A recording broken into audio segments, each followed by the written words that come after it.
নমস্কাৰ অসমবাসী ৰাইজ, কি খবৰ? সকলোৰে খবৰ ভাল চাগে। আজি এটা নতুন খবৰ লৈ আহিছোঁ আপোনালোকৰ মাজত, যিহেতু আপোনালোক দিব ওলাইছোঁ তিনিটাকৈ বৃহৎ ঘোষণা।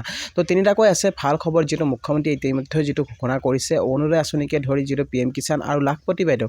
তো লাখপতি বাইদেউৰ পইচা যিটো ৰিলিজ কৰা হ'ব, তো অতি সোনকালে যিহেতু আপোনালোকে লাভ কৰিব আপোনাৰ একাউণ্টত 10,000 টকা।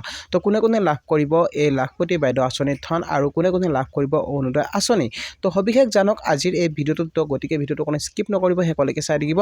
তো বলক ভিডিঅ'টো আৰম্ভ কৰোঁ। Welcome to my channel good luck Assam. তো গাইজ প্ৰথমতে লৈ আহিছোঁ যিহেতু অৰুণোদয় আঁচনি যিহেতু ভাল খবৰ। লাখ লাখ মহিলাই যিহেতু লাভ কৰিব অৰুণোদয় আঁচনি। 37 লাখ মহিলাক যিহেতু দিয়া হ'ব অৰুণোদয় আঁচনি। তো প্ৰতিখন ৰাজ্যৰ পৰাই যিহেতু 10,000কৈ অৰুণোদয় আঁচনি লাভ কৰিব। প্ৰতিখন জিলাৰ পৰা 10,000কৈ মহিলা যিটো লাভ কৰিব অৰুণোদয় আঁচনি। আপুনি অৰুণোদয় আঁচনিৰ বাবে আবেদন কৰিম বুলি ভাবিছে নেকি?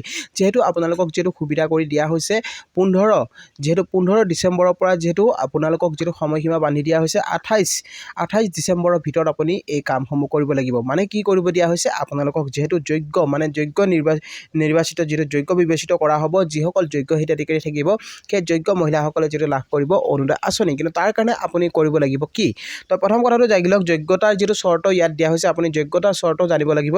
তো ইয়াত কৈছে আবেদনকাৰী অসমৰ স্থায়ী বাসিন্দা হোৱাটো দৰকাৰ। তো আপুনি যদি অসমৰ স্থায়ী বাসিন্দা নহয় তেনেহ'লে আপুনি লাভ নকৰিব। আপুনি অসমৰ স্থায়ী বাসিন্দা হ'ব লাগিব আৰু অসমত আপুনি বাস কৰি থকা হ'ব লাগিব। তাৰপিছত কৈছে যে আবেদনকাৰীৰ আধাৰ সংযুক্ত বৈধ ৰেচন কাৰ্ড থকাটো জৰুৰী। আপোনাৰ যিখন ৰেচন কাৰ্ড আছে, মানে আপোনাৰ যিখন আধাৰ কাৰ্ড আছে, সেই আধাৰ কাৰ্ডখন আপোনাৰ ৰেচন কাৰ্ডৰ লগত যিহেতু বৈধ, মানে কি কৈছে ইয়াত কৈছে যে মানে বৈধ আধাৰ সংযুক্ত বৈধ ৰেচন কাৰ্ড হ'ব লাগিব। মানে আপোনাৰ আধাৰ সংযুক্ত হ'ব লাগিব। আধাৰৰ লগত আপোনাৰ যিখন ৰেচন কাৰ্ড আছে সেই ৰেচন কাৰ্ডখন আপোনাৰ লিংক কৰা হ'ব লাগিব, তেতিয়াহে আপুনি অৰুণোদয় আঁচনিৰ বাবে নিৰ্বাচিত হ'ব। আৰু ইয়াত কৈছে এখন ৰেচন কাৰ্ড এগৰাকী অৰুণোদয় হিতাধিকাৰী। তো ইয়াত আপোনালোকে জানিব লাগিব যে অৰুণোদয় আঁচনি যদি আপুনি লাভ কৰিম বুলি ভাবিছে তেনেহ'লে এখন ৰেচন কাৰ্ডত এজন মহিলাহে লাভ কৰিব, কিন্তু দুজন নাপায়। ঠিক আছে, তো তেনেকুৱা কথা যিহেতু আপোনালোকে জানিব লাগিব। তো এই কথাখিনি যিটো ইম্পৰ্টেণ্ট, আপোনালোকে যিটো এই বস্তুখিনি জানি লওক। আৰু কোনে কোনে আবেদন কৰিব পাৰিব, ইয়াত সকলোৱে যিটো বহুতে নাজানে বস্তুটো, তো আপোনালোকে জানি লওক কোনে কোনে আবেদন কৰিব পাৰিব। বিধৱা, অবিবাহিত, 45 বছৰৰ উৰ্ধ্ব আৰু বিবাহ বিভেচিত আৰু অকলশৰীয়া মহিলা যিবিলাক আছে সেইসকলে অৰুণোদয় আঁচনি লাভ কৰিব পাৰিব।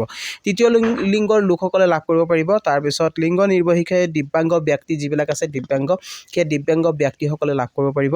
আৰু চৰকাৰ পঞ্জীয়নভুক্ত বৃদ্ধাশ্ৰমত থকা যিবিলাক মহিলা আছে, চৰকাৰৰ ৰেজিষ্ট্ৰেশ্যন থকা, মানে পঞ্জীয়নভুক্ত যিবিলাক বৃদ্ধাশ্ৰম আছে, সেই বৃদ্ধাশ্ৰমত থকা যিবিলাক মহিলা আছে সেই মহিলাসকলে বৃদ্ধ মহিলাসকলে যিটো লাভ কৰিব অৰুণোদয় আঁচনি। তাৰপিছত ইয়াত কৈছে যে পৰিয়ালৰ উপাৰ্জন কম ব্যক্তিগৰাকী বৃদ্ধ, 60 বছৰ বয়সৰ উৰ্ধৰ অথবা দিব্যাংগ হ'লে তেনেধৰণৰ মহিলা। তাৰপিছত ইয়াত কৈছে HIV, তাৰপিছত থেল'চেমিয়া, তাৰপিছত হিম'ফিলিয়া, চেৰিব্ৰেল পালচি, কুণ্ঠ, তাৰপিছত অষ্টিমছ। তাৰপিছত ইয়াত কৈছে যে বিকাৰত আক্ৰান্ত ৰোগী পৰিয়ালৰ লোকে যিটো লাভ কৰিব। আৰু আশ্ৰয়হীন পৰিয়াল মহিলা, যদি আপুনি আশ্ৰয়হীন হয়, যদি আপুনি খুজি মাগি যিহেতু আপুনি ঘৰ চলাই আছে বা তেনেকুৱা মহিলাসকলে লাভ কৰিব। আৰু ভিক্ষাৰে জীৱন নিৰ্বাহ কৰা, যিবিলাক ভিক্ষাৰে জীৱন নিৰ্বাহ কৰি আছে সেই মহিলাসকলেও লাভ কৰিব। তাৰপিছত অন্তোদয় অন্য যোজনাৰ মহিলা হিতাধিকাৰী, আপুনি যদি ৰেচন কাৰ্ড যদি আছে, আপোনাৰ যদি চাউল আপুনি সংগ্ৰহ কৰে তেনেকুৱা মহিলা লাভ কৰিব। মুঠ বাৰ্ষিক উপাৰ্জন আপোনাৰ 2 লাখ টকাতকৈ কম হোৱা পৰিয়ালৰ মহিলা। তো এইটো কথা জানি লওক, আপোনাৰ ইনকাম বছৰি যিহেতু 2 লাখতকৈ কম হ'ব লাগিব। ঠিক আছে, তো ইয়াত জানো আহক যিহেতু আপোনালোকক ইয়াত ইয়াত কৈছে যে হিতাধিকাৰী তালিকাৰ খচৰা প্ৰস্তুত। অৰুণোদয় 3 নিৰ্দেশনা অনুসৰি হিতাধিকাৰীসকলক তালিকাভুক্ত কৰা হ'ব।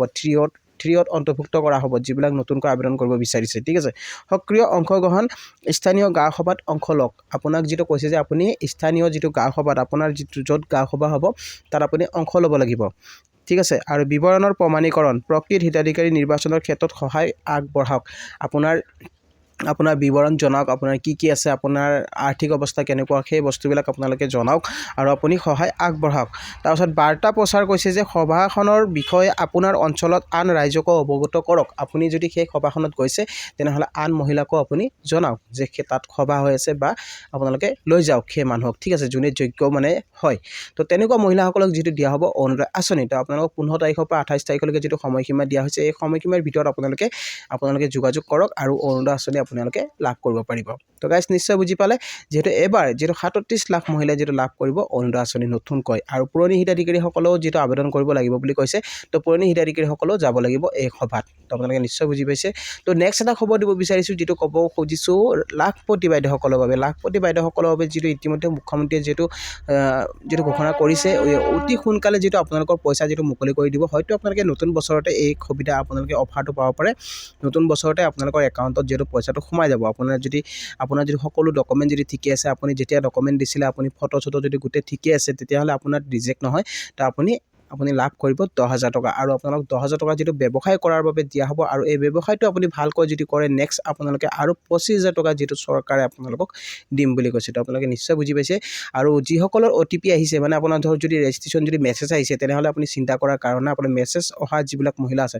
আপোনাৰ যদি মোবাইলত মেছেজ আহিছে সাকসেসফুল বুলি তেনেহ'লে আপোনাৰ যেটো চিন্তাৰ কাৰণ নাই আপুনি এই 10,000 টকা আপোনাৰ একাউণ্টত সোমাই যাব তো মেছেজ নাহাসকলে কি কৰিব এতিয়া চাওক আপোনালোকে যদি মেছেজ আহা নাই বা আপুনি চিন্তা কৰি আছে পাম নে নাপাম তো সেই কথাটো আপোনালোকে পঞ্চায়ত অফিচ বা আপোনালোকে মহকুমা অফিচত অৱগত কৰক তাতে আপোনালোকে জনাওক কিহৰ কাৰণে আপোনাৰ মেছেজ আহা নাই বা আপুনি নম্বৰ কিবা পাহৰি গৈছে নেকি যিটো মোবাইল নম্বৰ দিছিলে সেই নম্বৰটো আপুনি বেলেগ দিছিলে নেকি তো সেই বস্তুটো আপোনালোকে পৰীক্ষণ কৰক নিশ্চয় আপুনি যেটো লাভ কৰিব পাৰিব আৰু যেটো যিবিলাক মহিলাৰ যেটো সকলো মানে ধৰক মেছেজ আহা নাই সেইসকলে আপুনি পঞ্চায়ত বা মহকুমা অফিচত আপুনি অৱগত কৰিব লাগিব বা আপোনালোকে তাত জানিব লাগিব যে আপোনাৰ ৰিজেক্ট হৈছে নে কি হৈছে সেই বস্তুটো আপোনালোকে জানি লওক তেতিয়া আপোনাৰ টেনচনটো যেটো আপোনালোকে মানে প্ৰবলেম নহয় আপুনি লাভ কৰিব পাৰিব যেহেতু এই আঁচনিৰ ধন তো সকলো মহিলাকে দিয়া হ'ব যেহেতু এই আঁচনিৰ ধন যেটো আপোনালোকক যেটো কৈছে যে 39 লাখ পৰিয়ালক যেহেতু আপোনাক যেটো মানে মহিলা যেহেতু এই আঁচনিৰ ধন লাভ কৰিব পাৰিব 39 লাখ যেটো মহিলা এই লাখপতি বাইদেউ আঁচনিৰ ধন যেটো লাভ কৰিব পাৰিব তো অতি সোনকালে আপোনালোকে এই লাখপতি বাইদেউ ধন লাভ কৰিব পাৰিব তো আপোনালোকে চিন্তাৰ কাৰণ নাই আৰু কিছুদিন ৱেট কৰি দিয়ক অতি সোনকালে আপোনালোকে এই পইচা পাই যাব যেটো চৰকাৰে মুকলি কৰিছে ইতিমধ্যে আপোনালোকক পইচা দিয়া তাৰিখটো যেটো জনোৱা নাই অতি সোনকালে আপোনালোকক জনাই দিব তো গাইজ যেটো নেক্সট এটা খবৰ দিব বিচাৰিছোঁ PM কিষাণ আঁচনিৰ এটা ভাল খবৰ আহিছে যেটো 19 নম্বৰ কিস্তিক লৈ তো যিসকল কৃষকে 19 নম্বৰ কিস্তি লাভ কৰিম বুলি ভাবি আছে সেইসকল কৃষকে যেহেতু KYCৰ কাম সম্পূৰ্ণ কৰিছে নে যদি আপুনি KYCৰ কাম সম্পূৰ্ণ কৰা নাই তেনেহ'লে আপুনি অতি সোনকালে KYCৰ কামটো সম্পূৰ্ণ কৰক আৰু KYCৰ কাম আপোনাৰ সম্পূৰ্ণ হোৱাৰ পিছত আপোনালোকে যেটো 19 নম্বৰ কিস্তি লাভ কৰিব পাৰিব অতি সোনকালে যেহেতু আপোনালোকক এই PM কিষাণ আঁচনিৰ ধন ৰিলিজ কৰা হ'ব যেটো বেছি দিন নাই যেহেতু আপোনালোকক সময়সীমা যেটো আপোনালোকৰ আৰু যেটো আপোনালোকৰ এমাহ বা 2 মাহৰ ভিতৰতে আপোনালোকে এই পইচা লাভ কৰিব পাৰিব তাৰ আগতে আপুনি KYC আপুনি সম্পূৰ্ণ কৰিব লাগিব আৰু KYC যদি আপুনি সম্পূৰ্ণ নকৰে তেনেহ'লে কিন্তু আপুনি এই আঁচনিৰ ধন লাভ নকৰে তো যিসকল কৃষকে এতিয়াও KYC সম্পূৰ্ণ কৰা নাই বা আপুনি আধাৰ সেটিং যদি আপুনি কৰা নাই তেনেহ'লে আপুনি সেই কামখিনি কৰি লওক আপুনি নিশ্চয় লাভ কৰিব পাৰিব PM কিষাণ আঁচনিৰ ধন আৰু যেহেতু আপোনালোক জানুৱাৰী মাহ আহিছে নতুন বছৰ বা ফেব্ৰুৱাৰী কিন্তু জানুৱাৰীৰ পিছতে আপোনালোকে যেটো PM কিষাণ আঁচনিৰ ধন লাভ কৰিব মানে আপুনি জানুৱাৰী লাষ্টত বা আপুনি ফেব্ৰুৱাৰী ফাৰ্ষ্টতে PM কিষাণৰ 19 নম্বৰ কিস্তি আপুনি লাভ কৰিব পাৰিব তো গাইজ নিশ্চয় বুজি পালে যেটো আজি আপোনালোক তিনিটাকৈ খবৰ জনালো ভিডিওটো কেনেকুৱা পালে জনাব ভিডিওটো চাই যদি ভাল পাইছে তেনেহ'লে এটা লাইক আৰু শ্বেয়াৰ কৰি দিব নাপাহৰিব আৰু লগতে চেনেলটোত যদি নতুনকৈ আহিছে তেনেহ'লে সাবস্ক্ৰাইব কৰি ৰাখিব আৰু কাষত থকা বেল আইকনটো প্ৰেছ কৰি দিব যাতে এনেকুৱা ধৰণৰ নতুন ইনফৰমেশ্যন আহিলে সকলোতকৈ আগত পাই থাকে তো গাইজ আজিলৈ মানে জয় আই অসম।